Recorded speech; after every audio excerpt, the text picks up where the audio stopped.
Timothée, j'espère que tu vas bien, moi ça va super, je suis très content de te retrouver aujourd'hui sur cette nouvelle vidéo où je vais tout simplement te raconter un petit peu mon parcours jusqu'à être arrivé en réanimation. C'est une vidéo qui m'a été demandée sur mon Instagram, alors n'hésitez pas à le rejoindre et à me poser vos questions si toutefois vous en avez sur n'importe quoi, votre stage ou des questions particulières sur la formation, je me ferai vraiment un plaisir de vous y répondre. Dans cette vidéo du coup je vais retracer un petit peu mon lycée, le bac que j'ai fait, l'IFSI, tous les stages que j'ai fait, mes vécus, mes anecdotes, etc. jusqu'à être arrivé en réanimation, comment j'ai fait pour y aller. En tout cas, je suis très content de faire cette vidéo. J'ai toujours su pendant mes études qu'un jour je raconterai un petit peu mon vécu et toutes ces expériences. J'espère que ça va te plaire et j'espère que tu vas en tirer quelques éléments. Alors globalement, j'ai toujours été bon au niveau scolaire. J'ai toujours eu des résultats satisfaisants sans trop rien faire. Je rentrais, je posais le sac à dos et je le reprenais le lendemain pour aller, peu importe le collège, le lycée ou même les études sup. Et ça m'a un petit peu porté préjudice à certains moments. J'avais un problème aussi, c'est que j'apprécie travailler sous pression. Le temps que j'ai pas une deadline ou un objectif clair et précis, en fait j'avance pas. Donc ça c'était un petit peu ennuyant à certains moments. Je pense que je suis pas le seul, mais quand j'ai un prof ou une matière qui m'intéresse, je me donne vraiment les moyens de réussir.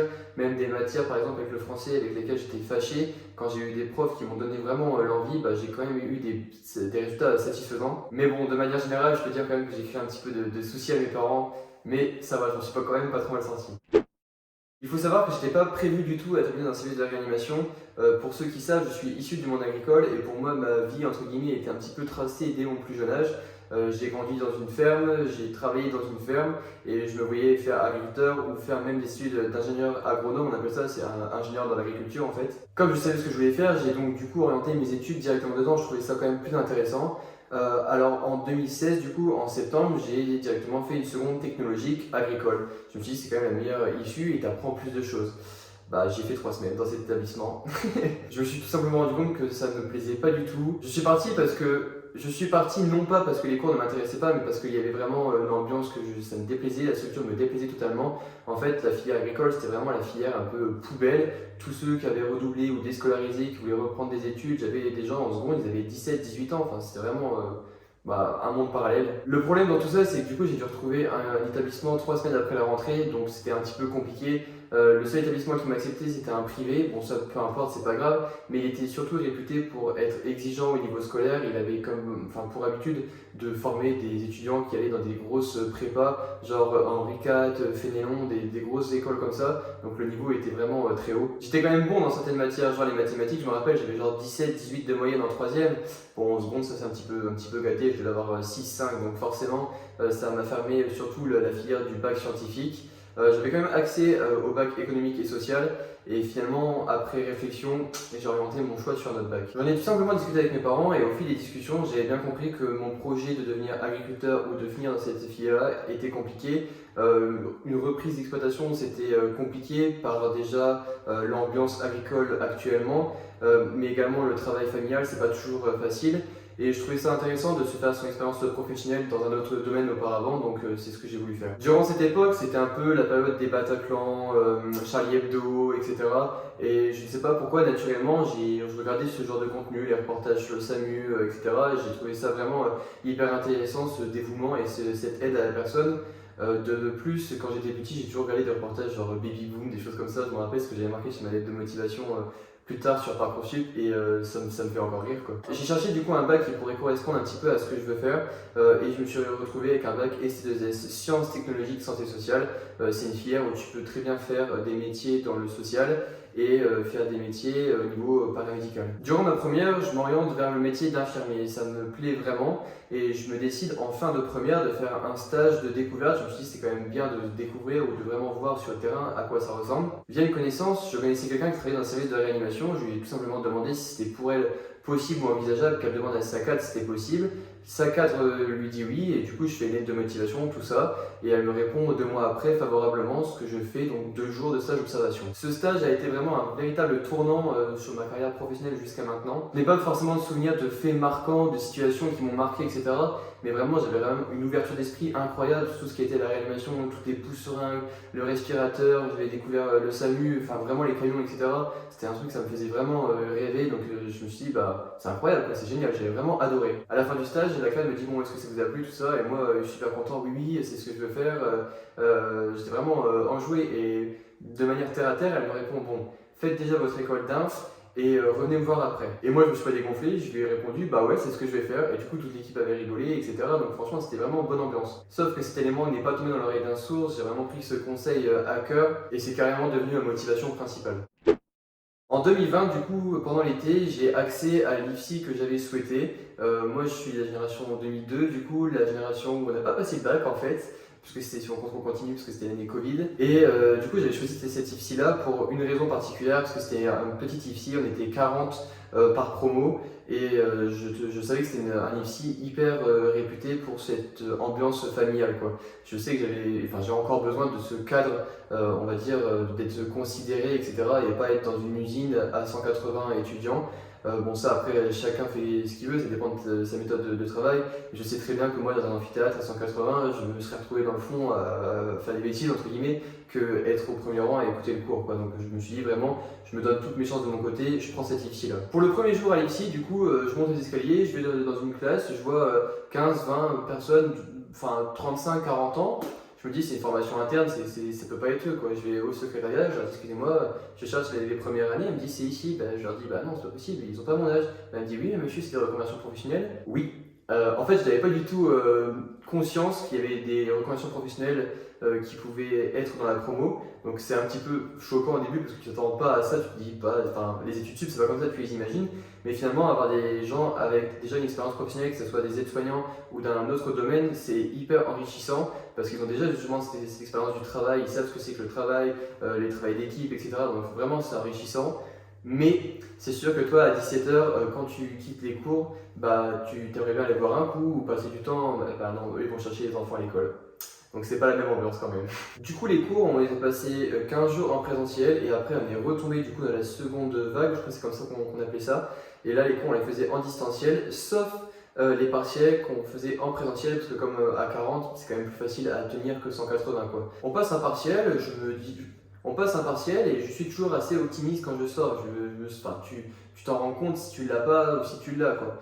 Et moi, pour moi, tout se passait bien, donc ok. Et puis, du coup, l'après-midi, la prof avait déjà corrigé parce que c'était un genre un QCM, donc c'était rapide à faire. Et elle dit j'appellerai prochainement les étudiants qui ont déjà échoué ce premier partiel. À ce moment-là, je me rappelle vraiment comme si c'était hier. Je me suis dit à moi-même bah non, tu commences ton premier partiel, t'as déjà raté et t'as pas fini, quoi. Les 3 ans, enfin, ça va être long, quoi. Ouais, et bah il s'avère que le jour même, à 18h, je me rappelle, on faisait un apéro en famille. Et d'un coup, le téléphone sonne. Je pensais que c'était des copains. J'ai même pas fait gaffe. Je décroche, enfin, à ma manière, quoi. Ouais, allô? Oui, bonjour Timothée. C'était votre formatrice, machin. Et là, je capte toujours pas. Bah oui, il y a un problème. Qu'est-ce qui se passe? Elle me dit, je viens par rapport à vos partiels.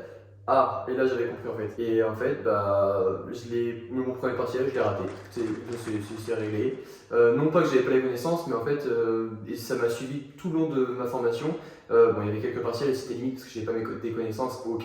Mais là, c'était vraiment parce que j'avais pas argumenté. Ou en fait, il y avait des choses, pour moi, c'était logique. Et les profs voulaient vraiment connaître si j'avais vraiment les connaissances, toutes les connaissances. Et pour moi, c'était logique. Enfin, je veux dire, par exemple, pour tout ce qui va être pudeur, je n'avais pas marqué, par exemple, n'importe quoi, mettre une serviette sur les parties intimes lors de la toilette. Pour moi, c'était logique, c'était du bon sens, quoi. Et ça, en fait, bah, ça m'a pénalisé parce que les profs ne savaient pas si j'avais la connaissance ou pas. Bon, du coup, ça commençait déjà bien. S'ensuit mon stage la semaine d'après, du coup, ça devait se passer le jeudi, vendredi, c'est les résultats des partiels, et je partais en stage le lundi. Mon premier stage, c'était en médecine générale. Donc ça devait être intéressant, etc. J'avais déjà fait mes recherches auparavant. J'arrive le premier jour, comme un premier jour de stage, de stress, etc. Tu sais pas trop, enfin t'arrives un peu comme un cheveu sur la soupe. Et puis en passant les escaliers, je vois un gros bastin. Un gros bastin, c'est un gros bout de bois, on va dire, qui est en train d'être vissé par des agents d'entretien au plafond. Je me pose pas de questions, je me suis dit c'est l'établissement qui est un peu vieillissant, ils font des rénovations, enfin voilà quoi. Et en fait, j'apprends lors des transmissions que le service à tout moment peut être réquisitionné service Covid. Et en fait, en fin de journée, on apprend que le lendemain, le service est réquisitionné Covid. À savoir que moi, avant de partir en stage, on nous avait bien dit par la direction, oui, les étudiants n'iront pas en stage Covid, surtout en première année, c'est trop difficile, etc. Bon, il s'avère que finalement, avec ma directrice, j'ai eu un entretien qui m'a dit, bon, voilà ce qui se passe, vous savez que vous êtes dans un stage Covid, est-ce que vous voulez rester ou pas? Moi, pour moi, c'était mon devoir, j'étais trop content d'être dans ce genre de service, j'ai dit oui, donc voilà, c'est ce que j'ai fait. Du coup, mon stage s'est transformé pendant 5 semaines en service Covid. Le stage était assez intense, sachant en plus que quand tu es en première année, tu dois commencer par tout ce qui est être avec les ASH, les aides-soignants, et puis un petit peu en fin de stage avec les infirmiers, mais genre sur 5 semaines, du coup j'ai fait une semaine avec les infs. Donc voilà, à savoir que du coup quand tu n'as jamais fait de toilette, etc., il faut vraiment que tu apprennes tout, enfin le b a ba quoi. Sauf que quand tu es habillé comme un cosmonaute, que quand tu es dans la chambre, tu peux pas ressortir, etc., il faut vraiment être hyper organisé. Genre au début, j'avais pas forcément tous mes repères ou mon organisation, j'oubliais des fois un gant, une serviette ou quelque chose comme ça, tu pouvais pas sortir, tu devais te déshabiller, te réhabiller, etc. Donc c'était pas trop, enfin vraiment c'était hyper contraignant. En plus il faisait hyper chaud, j'avais le stress de faire mes premières toilettes, etc. Enfin quand tu sais pas, tu peux pas l'inventer quoi. Surtout tu as un patient entre les mains, c'est compliqué. Mais au final, j'ai quand même validé ce stage, donc j'étais quand même hyper satisfait. À l'issue de ce stage, du coup, je passe mes partiels du premier semestre, donc juste avant les vacances de Noël. Je les travaille, je les révise, je les passe. Pour moi, j'ai pas de problème particulier, je me sens bien. Je sais pas, quand je sortais, on me dit bah alors ça va, oui, bon, ça va le faire. Enfin, je suis toujours optimiste, donc voilà. À part si vraiment j'arrive dans la copie et que je sais rien, là, je vais te dire non, ça va pas passer quoi. En février, les résultats tombent du semestre 1. Il s'avère que finalement j'ai 3 partiels à rattraper, dont un que je savais déjà. En vrai, j'étais ok avec ça. Je me dis, mais c'est pas grave, il va y avoir les rattrapages, c'est pas la mort, ça se rattrape. Donc voilà. Mais d'un côté, j'avais quand même déjà une petite ambiance dans la promo en mode, Timothée il est toujours optimiste, ça va toujours le faire, et puis finalement, les résultats suivent pas, quoi. Je passais un peu pour un con, clairement. Ça me faisait rien parce que je me disais qu'il y a toujours des critiques, etc. Mais bon, c'est de l'ego simplement, quoi. Mon deuxième stage, du coup, pour mon semestre 2, je l'ai fait dans un EHPAD. Bon, l'EHPAD, en vrai, pas grand chose à dire, 180 résidents, 3 infirmiers, tout va bien. C'était la débandade, il y avait 20 aides-soignants, un truc comme ça. L'EHPAD se trouvait à 30 km de mon IFSI et de là où j'habitais. Et en fait, la cadre me faisait travailler 8h midi, 17h, 20h, donc en coupé. Sauf que du coup, je me tapais 2 fois l'aller-retour, donc 120 km à faire pour une journée, sur 5 jours. Du coup, j'ai dit à la cadre au bout de 3 jours, c'est pas possible, quoi. C'est pas possible. Et elle m'a dit, mais monsieur, c'est ça le monde professionnel, on ne choisit pas tout le temps ce que l'on fait, etc. Du coup, j'ai pas cherché à comprendre, j'ai dit, écoute, c'est tout, c'est comme ça, tu prends ton mal en patience, on a pour 5 semaines et c'est comme ça. Mais je me suis dit, c'est pas cool, quoi, c'est pas correct. Pareil, du coup, sur 5 semaines, j'ai fait 4 semaines avec les aides-soignants et 1 semaine avec les infs. C'est dans ce stage, du coup, j'ai fait mes premières injections et prélèvements. J'ai fait quoi? J'ai fait le Lovenox. Le Lovenox, pour ceux qui ne savent pas, c'est un anticoagulant que l'on injecte en sous-cutané dans différents sites d'injection. Et franchement, c'est les premières sensations, c'est la première fois que tu manipules une aiguille, donc c'est assez intéressant. Et mon premier prélèvement, c'est ni plus ni moins une prise de sang sur une petite patiente remplie de coudes. Donc c'était pas facile parce que le capital veineux chez les patients âgés c'est toujours un petit peu compliqué, mais celle-là je l'ai réussi donc j'étais satisfait. Et finalement j'avais aidé mon stage donc c'est pareil, on continue. En revenant de stage, du coup on avait une période de cours, on avait passé les partiels, etc. Au second semestre, on avait tout ce qui était psychologie, psychiatrie.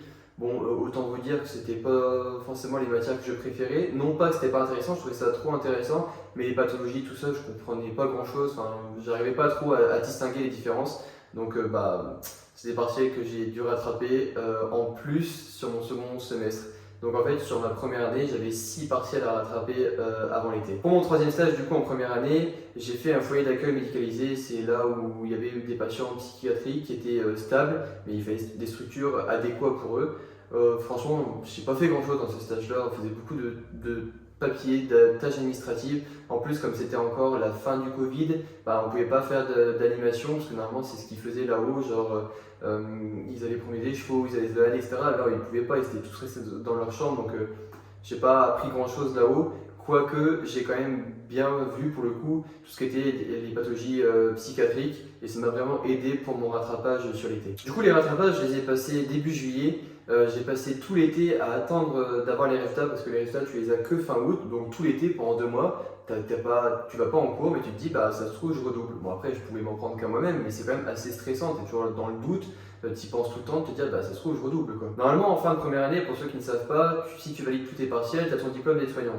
Bon, moi, bien évidemment, j'avais raté le partiel ou tu pouvais pas faire aide-soignant, mais bon, c'était pas trop grave. Je travaillais à la ferme comme tous les étés depuis que je suis tout petit. Je faisais ni plus ni moins la moisson. Fin août, la libération, j'apprends que j'ai validé 4 partiels, donc il me reste encore 2 à valider, que je validerai peut-être sur ma deuxième année, mais en tout cas, je passe en deuxième année et là, c'est déjà le premier soulagement. La deuxième année. Alors, la deuxième année, j'ai tout de suite commencé par mon stage en chirurgie, traumatologie. C'était un service où on faisait majoritairement tout ce qui était prothèse de genou, prothèse de hanche. Ça a été assez formateur. C'est là que tu apprends à faire les premiers pansements, tout ce qui est bêta 4 temps, etc. Les prélèvements sanguins également pour tout ce qui est bilan préopératoire. Donc ça c'était intéressant. J'ai pu également faire une journée au bloc opératoire, ça c'était cool, j'avais été voir une opération du genou à la base. Et en fait là-haut, je connaissais Unibod, les infirmières du bloc opératoire, et elle m'a dit bah si tu veux tu passes la journée. Bon je sais pas trop si j'avais le droit, mais bon j'étais au bloc, je kiffais de ouf. Je me suis dit bah vas-y je reste en fait. Du coup bah je suis resté avec elle, j'ai vu prothèse de hanche, prothèse d'épaule et une opération dans le dos, une arthrodèse on appelle ça. Moi j'étais tout heureux. Et puis bon, je me suis fait un petit peu remonter les bretelles par ma cadre quand je suis remonté, parce qu'elle ne savait pas où est-ce que j'étais. En vrai c'était logique quoi, mais en tout cas elle n'a pas tenu rigueur, et moi j'avais vu des trucs de ouf au blog, donc tant mieux. À l'issue de ce stage, j'avais quand même retenu une leçon. En fait, c'était le jeudi, du coup, juste avant de valider mon stage le lendemain, enfin faire mon bilan de fin de stage. J'étais avec une tutrice, c'était du coup 5 semaines que j'étais avec elle. J'avais mon statut d'étudiant, c'était ma tutrice, mais voilà, il y avait quand même une bonne ambiance, tout allait bien. On faisait des transmissions, il était genre 19h30, et on discutait, on rigolait même avec une autre inf, quoi. Puis elle me dit bon bah c'est bon Timothée, tu peux y aller, il est 20h, reste pas pour les transmissions, ça sert à rien. Je leur dis vous êtes sûr? Oui oui, tu peux y aller, machin. Bah écoutez, pas de soucis, je prends mon sac, je dis bah, bonne soirée les filles, à demain. Enfin, comme si tu rien n'était, le lendemain je fais mes soins comme d'habitude, à 10h on vient me choper dans la chambre, Timothée tu vas dans le bureau de la cadre. Moi je commence à taper un stress de ouf, et en fait elle était déjà en train de préparer mon bilan de fin de stage avec ma fameuse tutrice. Et ma fameuse tutrice elle me dit oui, j'ai trouvé ça choquant, les propos que tu as tenus, on n'est pas tes copines, et là je me suis dit ah ouais d'accord, donc tu fais copain-copain, vraiment sur des sujets, c'est la vie quoi, dans tous les cas. Et le lendemain, même pas 12 heures après, tu me plantes un couteau dans le dos comme ça, d'accord, pas de souci. Et du coup, à partir de ce moment-là, vraiment poker face. Genre, dans tous les stages, pas copain-copain, pas de.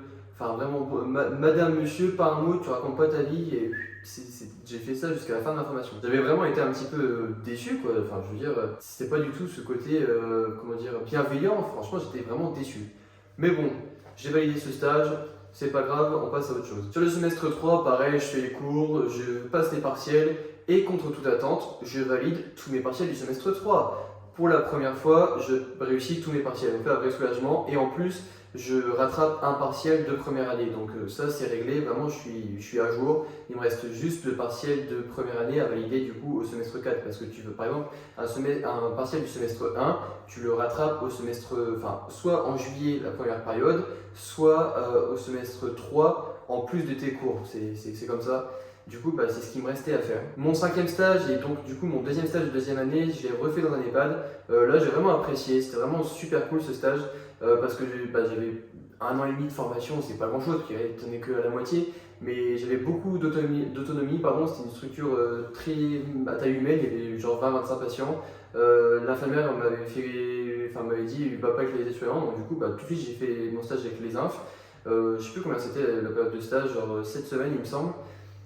Ça c'était cool, elle me laissait beaucoup d'autonomie, elle faisait tout ce qui était papier administratif, et moi du coup je faisais tout ce qui était médicaments, j'avais une étudiante avec moi je m'en rappelle, donc franchement c'était cool, j'avais vraiment l'impression de percevoir enfin le métier et vraiment de ne pas avoir de pression et de faire vraiment ce que j'aimais, donc franchement j'ai vraiment adoré ce stage et je l'ai validé sans problème. En deuxième année, on a ce qu'on appelle le stage sanitaire. C'est un stage où en gros on doit mettre en place un plan social avec par exemple de la prévention dedans, et deviner l'établissement sur lequel j'ai été imposé à travailler. C'était la structure que j'avais quittée en seconde, où j'ai fait 3 semaines, le lycée agricole. C'est vraiment du pur hasard. Moi, j'avais pas du tout de problème contre eux, de toute manière c'était comme ça, je fais une autre formation, donc c'est ce que j'ai fait. En fait, ils me demandaient d'intervenir sur les classes de 4e et 3e, sur tout ce qui était prévention tabac, alcool et sexe. Donc c'est ce qu'on a fait, et c'était super cool, un travail de groupe en plus, c'était franchement j'en garde de bons souvenirs et ça je l'ai validé aussi sans problème. Mon 6e stage, 3e stage de 2e année, c'était aux urgences psychiatriques. Alors là, ça c'était, on dit toujours qu'il y a un stage qui est très compliqué, où ça se passe mal. Moi je me disais toujours, c'est bon, enfin je veux dire, je suis pas une petite nature, ça va le faire quoi. Bah ça m'est arrivé, je vais vous raconter ça tout de suite. Donc déjà la psychiatrie, la psychologie, on n'était pas potes, on va dire ça comme ça. Enfin voilà, vous connaissez ma position dessus. Mais après, il faut de tout pour faire un monde, quoi. Moi maintenant, si j'aime la réanimation, c'est mon dada. Et il y en a par contre qui travaillent dans l'EHPAD et ils sont très très bons à l'EHPAD, quoi. Donc franchement, il n'y a aucun problème, j'ai aucun problème contre ceux qui travaillent en psychiatrie, mais en tout cas, moi c'est pas mon domaine. Bref. Toujours est-il que dans tous les cas, il faut que tu le fasses, c'est ton stage, c'est comme ça. Là, les urgences psychiatriques, je me rappelle, il y avait 2 chambres, un peu comme des prisons en fait, il n'y a rien, enfin, t'as vraiment des toilettes qui sont carrément fixées au sol, c'était pas du béton, mais genre ils sont fixés au sol, t'as pas de cuvette, t'as pas de poignée, t'as rien du tout pour pas que les patients fassent n'importe quoi, t'as juste un matelas au sol, c'est tout, pour pas qu'ils fassent n'importe quoi avec les lattes du sommier ou un truc comme ça, donc vraiment c'est un monde parallèle. Et puis au tout début, je trouve pas ma place, genre. En fait, ils faisaient des jeux et tout, et moi je comprenais pas ce que je devais faire quoi. Alors moi, le Uno, je fais des Uno tout l'après-midi, et voilà, et très rapidement, au bout de 3-4 jours, j'appelle mon référent pédagogique, c'était la première fois que je l'appelais, et vraiment, si je l'appelais, c'est parce que j'avais besoin de lui. Et je lui dis, bah voilà, je trouve pas ma place, qu'est-ce que je dois faire, qu'est-ce que je dois faire dans ce stage, c'est pas comme un stage où tu fais les traitements, etc. Enfin là, t'en avais aussi, mais je veux dire, t'as pas tout ce qui est pansement, etc. Et il me dit, bon, tu dois observer, machin. Autant vous dire que déjà, j'étais pas fan, donc j'ai fait mon stage. Et puis, je faisais les médicaments, enfin les traitements, etc. aussi, mais franchement, c'était pas follement intéressant. En plus, je me suis fait agresser 2 fois. Une fois avec un mec qui faisait au moins 1m80, enfin il devait faire 2 mètres, 130 kg.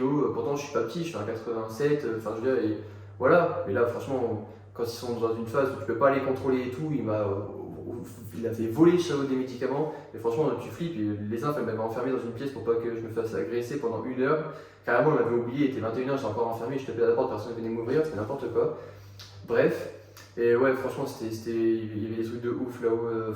Carrément, j'ai vu un patient être immolé. Pour ceux qui ne savent pas, immolé, c'est quand tu te donnes feu. Normalement, c'est des pyjamas où il ne pouvait pas prendre feu, sauf que je sais pas pourquoi celui-là il a pris feu et il avait un briquet sur lui. Pourquoi? Parce que dans les établissements comme ça, ils consomment énormément de tout ce qui est nicotine et caféine. Donc bah voilà, c'est assez interpellant à voir, et franchement c'était un truc de ouf. Je me rappelle tous les soirs je quittais, bah ouais voilà, il devait être 20h, tant que je fasse la route 21h, je mangeais pendant 1 heure et tous les soirs j'étais obligé de me balader après 22h pour voir autre chose. J'avais l'impression que je devenais fou. Déjà j'étais pas soutenu par mon référent pédagogique, par les infirmiers là-haut, j'aimais pas ce que je faisais, et tout ça pendant 7 semaines il me semble. Franchement, c'était vraiment trop long. Ce stage, bien évidemment, était dirigé par une cadre. Cette cadre, tous les jours, quand j'arrivais, je lui disais bonjour, elle ne me répondait pas. Bonjour madame, pas un regard, elle ne me répondait même pas. Moi, je restais droit dans ce que je faisais. J'avais compris que le monde hospitalier c'était un petit peu bizarre, mais c'est tout, c'est comme ça. Et un jour, le jour de mon bilan de fin de stage, je vais à peine sortir des vestiaires, mon infirmière elle me dit oui, la cadre elle veut te voir. Je vais dans le bureau et là, une humiliation, du harcèlement, tout ce que vous voulez, c'était n'importe quoi. Je vais vous raconter ça tout de suite. Je toque à la porte et là, derrière la porte, j'entends oui, mais un ton bien sec. Je me suis dit, oula, j'avais la pression. C'est jamais trop évident l'évaluation de ton stage, etc. J'ouvre la porte. Et là, elle range ses affaires, bref, je m'installe. Et là, vous savez, les sièges ils peuvent un peu s'incliner, genre elle s'allonge un peu comme ça au siège, les bras croisés, elle secoue la tête un peu comme ça, et elle me dit, bon alors, dites-moi ce que vous avez pensé du stage, des médicaments, des traitements, etc. Alors là, je me suis pas dégonflé, je me suis dit, je sais pas, là, je change de position, quoi. Donc, je leur raconte un petit peu les médicaments, les pathologies, etc. Bon, j'étais pas non plus un dieu par rapport à ça, je le reconnais, parce que ça me plaisait pas, simplement, mais j'avais fait le minimum, quoi. Et à l'issue de tout ça, elle me demande ce que je pense de la psychiatrie. Alors moi je suis franc avec elle, je lui dis écoutez, moi c'est pas ce qui me plaît dedans. Elle me dit ah bon d'accord, qu'est-ce que vous voulez faire alors? Je dis moi j'aimerais bien de l'urgence, de la réanimation, du SAMU, etc. Bon, alors là qu'est-ce que j'avais pas dit là, je me suis fait assassiner. Oui, il n'y a pas que les soins somatiques, il y a les soins psychiatriques également. Non mais vous vous prenez pour qui, machin. Je ronge pas, je dis rien à ce moment-là. J'étais là, j'ai rien à dire, je ne veux même pas lui parler. Et donc du coup elle m'avait un petit peu pris au vif, et elle me dit allez sortez de mon bureau, je vous valide pas mon stage. moi j'étais un petit peu déçu, choqué, enfin franchement je m'avais pris plein la tête parce que juste avant elle venait me dire oui, vous serez pas un bon infirmier, vous servez à rien, enfin mais vraiment véridique, elle me dit vraiment des choses comme ça et moi je suis là, je la regarde, cette situation-là, je la regarde, tu sais pas quoi dire, tu sais pas ce qui se passe, toi tu viens là faire ton petit stage dans un truc qui t'es un peu forcé à faire parce que c'est comme ça et il t'arrive ça, choqué, choqué. Et fort heureusement ce qui m'a sauvé c'est qu'en fait sur un stage par exemple de 10 semaines, au bout de 5 semaines, tu vas faire une évaluation de mi-stage, on appelle ça, pour déjà valider les compétences que tu as déjà réussi et te permet de savoir également quelles compétences il te reste à valider sur ton stage. Et fort heureusement, ma tutrice m'avait validé déjà plein de compétences auparavant, du coup là, tu peux pas revenir en arrière, quoi. Tu peux pas avoir validé et finalement tu l'as pas validé. Donc ça m'a sauvé. Et du coup, je lui donne ma feuille, il devait être quoi, 13 h à ce moment-là pour qu'elle remplisse. Et puis je vais la récupérer à 17 h avant qu'elle parte, quoi. Et du coup, je récupère la feuille dans son bureau et elle me dit oui, quoi encore? Bah, je vais récupérer la feuille, est-ce que vous l'avez signée? Ah oui, j'ai encore ça à faire. Je voyais bien que je lui cassais les pieds.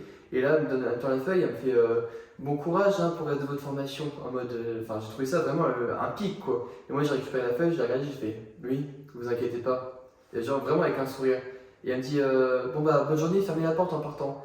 Bien évidemment, je suis sorti, je dois fermer la porte. Là, ça, j'ai joué le petit con à ce moment-là, mais au bout d'un moment, j'avais un peu les nerfs comme ça. Je peux vous dire que les murs, ils ont claqué, le vestiaire était juste à côté de son bureau. Ça a vraiment claqué, mais je me suis dit, soulagement, c'est fini. Et dans tous les cas, mon stage a été validé. À la fin de ce stage, à la fin du stage, quand on revient ici, on fait toujours un retour de stage. À la fin du stage, quand on revient en cours, à la fin du stage, quand on revient en cours, on fait ce qu'on appelle un retour de stage.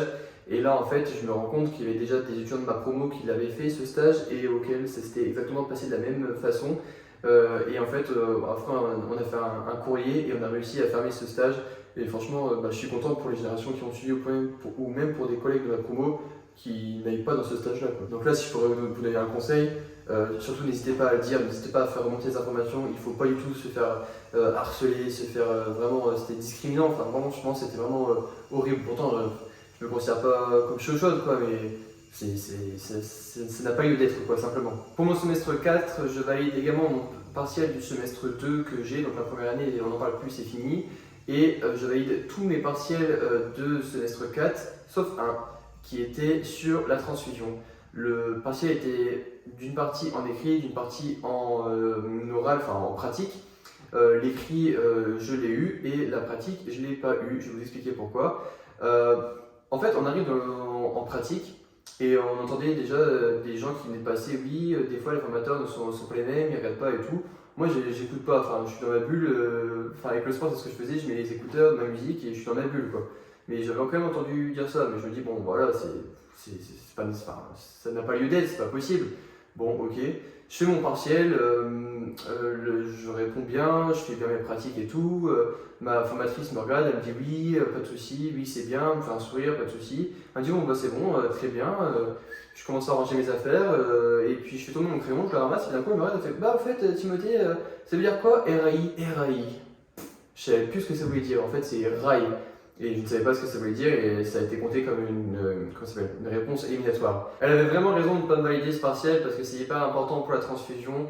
Pour la transfusion, quand on pique des tubes, on en prélève un pour la détermination, pour déterminer ton groupe sanguin, et deux pour les rails, pour la recherche d'agglutinine irrégulière. En fait, c'est pour savoir si ton corps n'a pas développé d'anticorps. Du coup, pour ça, je passe en session de rattrapage, genre 15 jours après.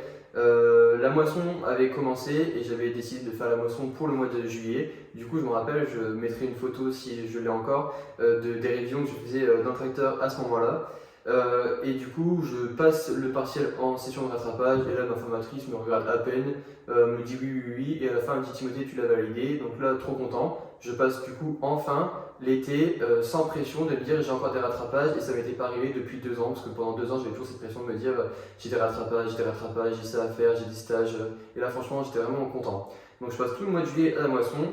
Et le mois d'août, je décide de travailler un petit peu pour me faire de l'argent simplement. Et je voulais pas travailler dans une structure genre un EHPAD, etc. Non pas parce que j'aime pas, mais je voulais vraiment découvrir autre chose. Et du coup, j'ai fait des soins à domicile. C'était vraiment super cool de rentrer dans l'intimité, enfin chez les gens en tout cas. J'étais vraiment bien apprécié et c'est ce que j'ai fait comme job étudiant du coup tout l'été et ensuite toute ma troisième année, les week-ends ou sur des jours où je n'étais pas en stage quoi. La troisième année. Alors pour débuter cette troisième année, je me suis dit, bon bah, moi j'aime bien calculer en pourcentage, hein. Tout ce que je fais, je le fais en pourcentage. Genre quand tu fais 10 km à pied, si t'es à 5, j'ai fait 50% du parcours. Ça, faut pas, enfin voilà, je calcule toujours comme ça. Et du coup, la troisième année, bah, j'ai déjà fait 2 ans, il me reste 33% à faire. Et j'étais vraiment déterminé. Et c'était une période où on commençait à aborder le mémoire. Le mémoire, je savais que je voulais le travailler sur le thème autour du SAMU. Et en fait, dès le début, je crois que ça doit être le premier ou deuxième jour, ils me disent bah finalement mémoire ça va être un mémoire de groupe et tout, donc bah, du coup ça n'aurait pas été mon thème à moi, c'était un thème commun.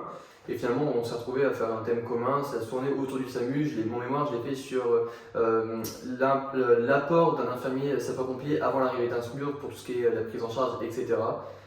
Du coup, bah voilà, j'étais un petit peu déçu, mais en fait, ça s'est quand même bien passé au final. On continue les cours, etc. C'était pas une période facile, parce que déjà, les métaux, je me rappelle, et c'était horrible, il pleuvait tous les jours. Les thèmes, c'était la cancéro, les soins palliatifs. Donc, autant vous dire que t'avais plus envie de te passer la corde au cou que de prendre des vacances à Cancun. Et franchement, c'était pas ouf comme semestre, je me rappelle. Mais bon, c'est tout, c'est comme ça. J'ai passé mes partiels juste avant de partir en stage. Comme à mon habitude, bon bah, je leur sors, oui, ça va le faire, ouais, bah, ça passera, machin, pas de souci. Écoutez, on est parti, on verra ça au résultat. Mon premier stage du coup de troisième année, je l'ai fait en médecine interne. C'était un stage de 10 semaines, donc 5 semaines, les vacances de Noël et 5 semaines. Ça s'est super bien passé, une équipe jeune, dynamique, pédagogue. C'était vraiment très formateur, j'ai vraiment apprécié ce stage-là. C'est là que j'ai pu enfin, depuis 2 ans et demi de formation, poser mes premières perfs, mes premières périphes. Ça, franchement, c'était cool, mais c'est comme tout, hein. Si t'as pas d'expérience ou d'extérité, tu peux pas réussir. Donc, je me rappelle, les 5 premières semaines, je vais galérer. Pour les vacances de Noël, je me dis, bon, allez, tu te resserres un petit peu, tu vas y arriver, c'est quand même pas compliqué. Et finalement, la seconde partie de mon stage, j'y arrivais sans problème. Donc, comme quoi, que c'est un peu mental quand même, quoi. Il faut le vouloir. Et après, bah, ça s'apprend, donc tu peux pas t'en vouloir, t'inquiète pas, si tu rates tes premières périphes, ça viendra, t'inquiète pas. Dans tous les cas, ce stage, j'ai vraiment apprécié, je l'ai validé également, et je l'ai tellement apprécié que j'ai gardé encore contact avec des gens enfin 2 uns, fait un étudiant qui travaillait là-haut. Donc voilà, c'était vraiment un grand plaisir de ce stage. Au semestre 6, on n'avait plus beaucoup de cours, on avait genre 3 ou 4 semaines, c'est tout.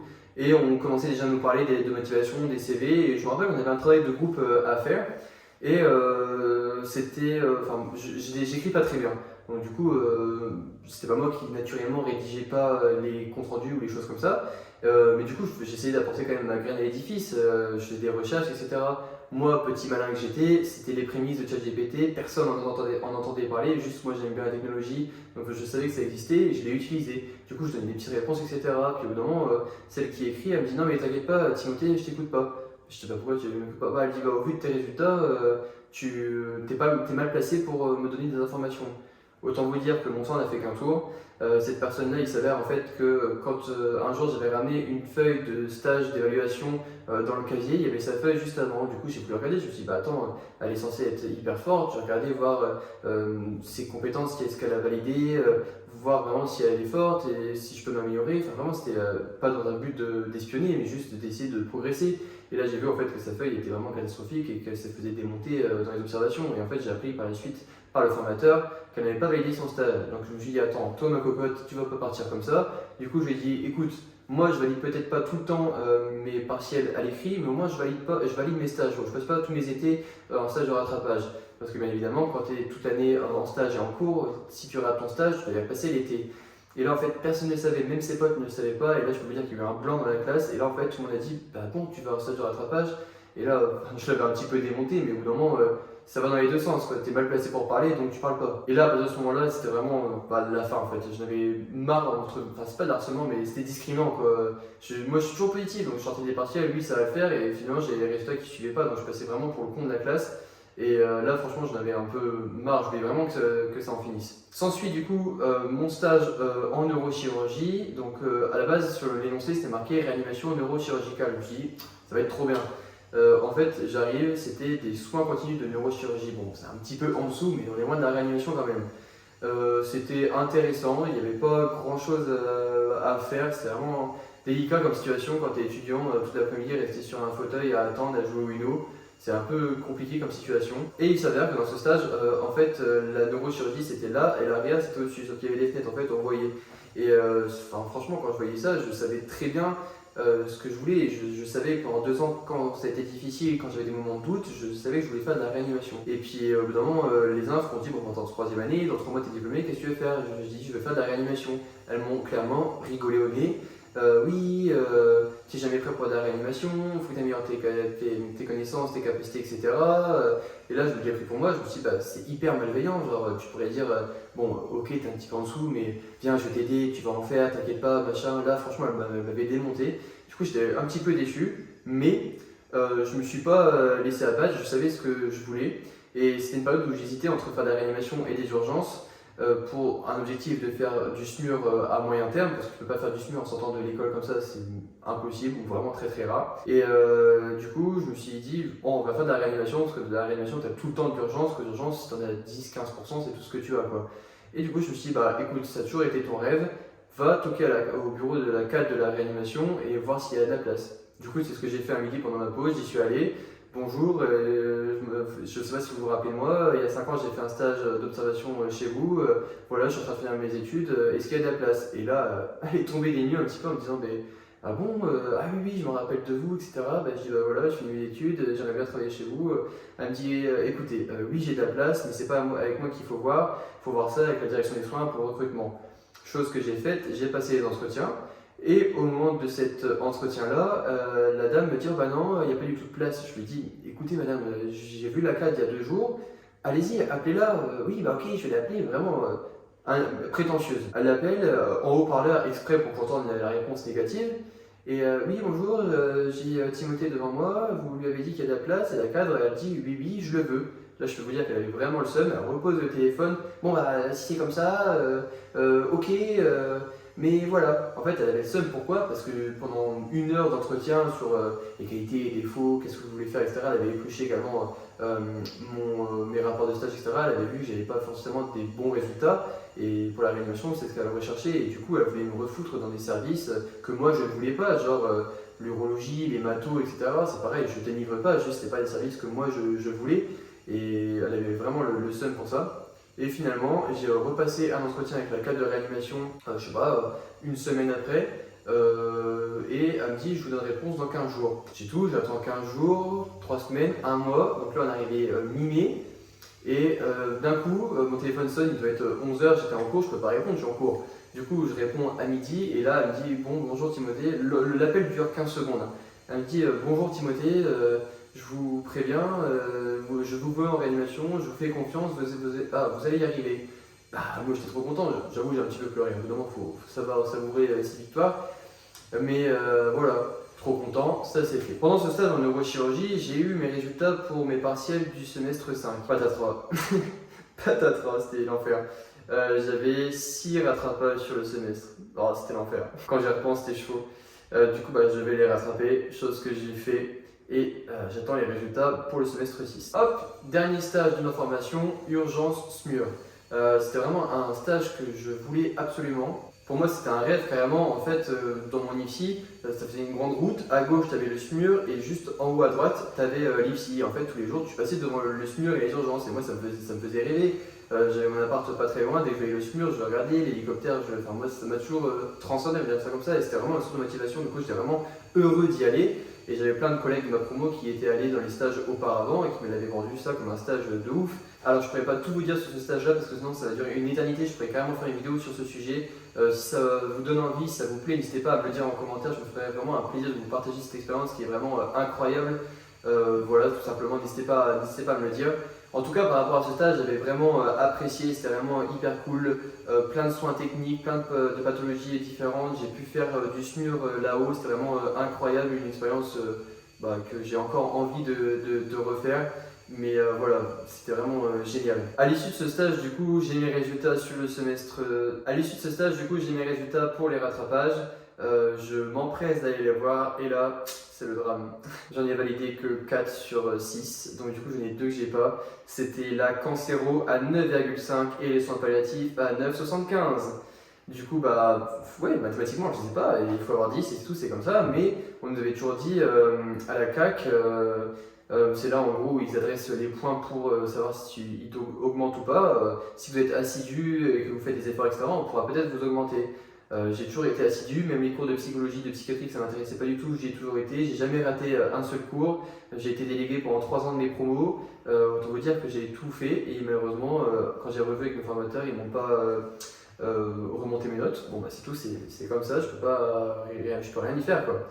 Mais ce qui était le plus triste dans tout ça, c'est que je me suis dit, bah, les places de réanimation, ça coûte cher. C'est pour ça que je me suis pris aussitôt en mars-avril, je me suis dit, premier arrivé, premier servi. Et je me suis dit, bah là en fait, je perds tout. Du coup, bah, j'ai dû envoyer un message au cadre de ma réanimation en disant, bah, je pourrais pas venir, je suis pas diplômé. Et ils m'ont dit, vous inquiétez pas, ça nous arrive tous les jours, etc. J'avais dit à mes parents, c'est mort, je travaille pas en tant qu'aide-soignant, c'est bon, j'en ai marre, j'y arrive pas, je vais jamais y arriver à ce que je veux faire, c'est pas possible quoi. La cadre me rappelle 4 heures après à peu près. Je me rappelle, j'étais en Bluetooth dans la voiture avec ma mère et la cadre me dit oui bonjour Timothée, hyper douce. Est-ce que vous voulez travailler en tant qu'aide-soignant sur l'hôpital? Bah, je lui dis bah, ouais, pourquoi? Et pour ça, je vois ma mère qui me dit non, non, non. Et elle me dit bah pour travailler dans un service de réanimation. Et là je fais attendez, travailler en tant qu'aide-soignant dans un service de réanimation? Elle m'a dit oui, dans le futur service, comme ça vous connaissez déjà les équipes, le matériel, etc. Bah, bien évidemment, j'ai dit oui, franchement, c'était trop bien. Du coup, bah, j'ai commencé en tant qu'aide-soignant le 17 juillet 2023 en réanimation. Et c'est ce que j'ai fait du coup jusqu'à temps que je sois diplômé. À l'issue de tout ça, j'ai dû faire un stage de maintien des acquis. C'est en gros un stage où tu essaies de garder la main sur tes pratiques. Et ça, j'ai dû le faire en réanimation. J'avais négocié le stage, j'ai dû le faire 5 semaines. Eux, les filles voulaient me faire 10 semaines en soins palliatifs parce que j'avais raté. Je leur ai dit non, c'est pas possible, c'est pas ce que je veux faire. Et vous inquiétez pas, je l'ai raté à 9,75, je vais y arriver. Chose que j'ai fait, du coup, je cumulais mon poste d'aide-soignant en réanimation et j'allais en cours, etc. Je rattrapais. J'ai fait ma rattrapage et le Saint Graal est arrivé. J'ai été diplômé le 13 décembre 2023, ouf, enfin. Et du coup, depuis, bah, je travaille en réanimation depuis cette date-là, donc je suis trop content. À l'issue de la formation, normalement, l'IFSI organise toujours une cérémonie de remise de diplôme, etc. Généralement, c'est organisé dans la mairie ou dans l'IFSI. Moi, j'ai fait le choix de ne pas y aller. Pourquoi? Parce que j'ai tout simplement ce goût d'inachevé qui me colle encore à la peau. Ce sentiment que l'histoire n'est pas tout à fait terminée. Je ne voulais tout simplement pas retrouver des personnes avec qui j'avais fait mon IFSI. Trop de non-dits, trop de mots, etc. Je voulais pas du tout croiser certains regards de la promo. Il y a une part de moi qui a un goût amer, un goût de revanche, vraiment, ça me hante. Pas contre quelqu'un en particulier, mais contre mon parcours, et ça je peux m'en tenir qu'à moi-même. J'ai un goût amer sur mon parcours, sur tout ce que j'ai dû encaisser, et sur tout ce qu'on ne voit pas derrière le diplôme, tout ce qui est les stages, etc. Et c'est tout, c'est comme ça, j'ai une revanche à prendre, pour moi j'ai un goût d'inachevé. Mais je me suis promis autre chose, ce n'est que le début. Je sais au fond de moi qu'un jour j'aurai la possibilité de prendre cette revanche, d'écrire une histoire différente à travers des projets que je porte déjà en moi. Malgré tout ça, je suis quand même très fier de ce que j'ai accompli, très fier d'être arrivé là où j'en suis actuellement, de travailler dans un service de réanimation, celui qui me faisait tant rêver. Je n'avais rien à prouver à personne, mon seul objectif c'était de me le prouver à moi-même et je le suis arrivé. Mais encore une fois, la boucle n'est pas bouclée. Si je devais tirer un bilan sur ce parcours, je dirais qu'il y a eu des embûches, des moments de difficulté, des moments de doute, mais je savais ce que je voulais et je n'ai jamais rien lâché. Alors si je peux te donner un conseil, n'abandonne pas. Crois en toi, crois en tes projets, t'inquiète pas, donne-toi les moyens de réussir et d'y parvenir et tu vas y arriver. Voilà, j'espère que la vidéo t'a plu, mais en tout cas, franchement, ça m'a fait hyper plaisir de te partager tout ça. Il y a plein de choses, plein de petits éléments qui font partie de moi-même maintenant. N'hésite pas à me le dire en commentaire si la vidéo t'a plu, n'hésite pas à liker, à partager et à t'abonner si celle-ci t'a plu. Il y aura d'autres vidéos sur ce sujet, peut-être les urgences au SMUR si ça t'intéresse. C'était Timothée, prends soin de toi, à très bientôt.